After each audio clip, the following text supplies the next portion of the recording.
AG2R La Mondiale vous présente 3 minutes contre les idées reçues. Bonjour et bienvenue dans notre émission AG2R La Mondiale consacrée à la protection sociale et patrimoniale. 3 minutes contre les idées reçues. Au programme aujourd'hui, le charme des contrats Madelin. Et pour en parler avec nous, Hubert Bresson, avocat.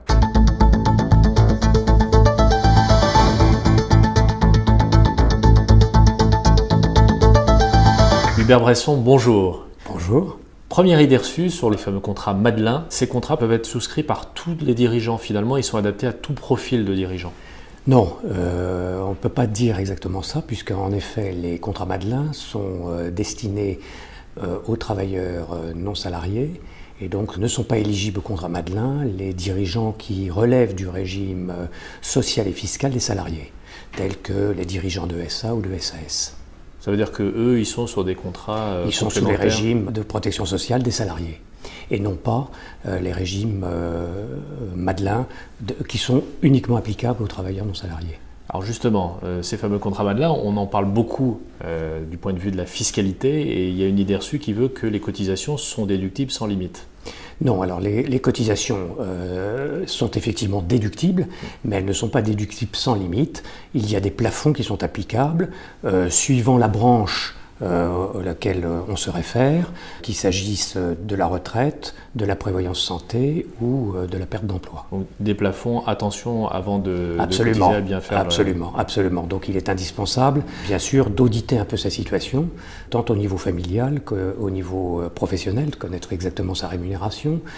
Aujourd'hui, et puis un peu avoir une perspective d'évolution dans le futur, et puis ne pas perdre de vue également sa situation patrimoniale pour choisir les meilleurs contrats et les meilleures branches. Alors justement, on évoque la fiscalité, la déductibilité. Ça m'amène à une troisième idée reçue qui veut que le contrat Madelin, c'est un produit fiscal. Non, ce n'est pas exactement un produit fiscal, c'est un produit à intérêt fiscal, mais ce n'est pas un produit fiscal, c'est avant tout un produit qui a été inventé par le législateur et mis en place par le législateur en 1994 pour améliorer la protection sociale des travailleurs non salariés et pour inciter cette catégorie de la population à améliorer leur situation. Il y a un avantage fiscal qui consiste en une déduction des cotisations dans la limite de certains plafonds, comme on l'a dit tout à l'heure.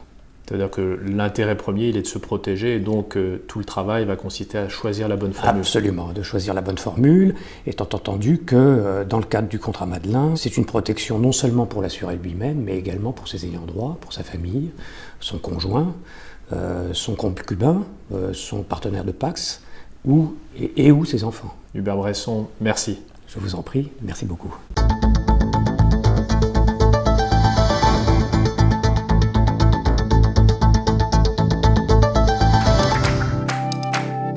AG2R La Mondiale, 3 minutes contre les idées reçues.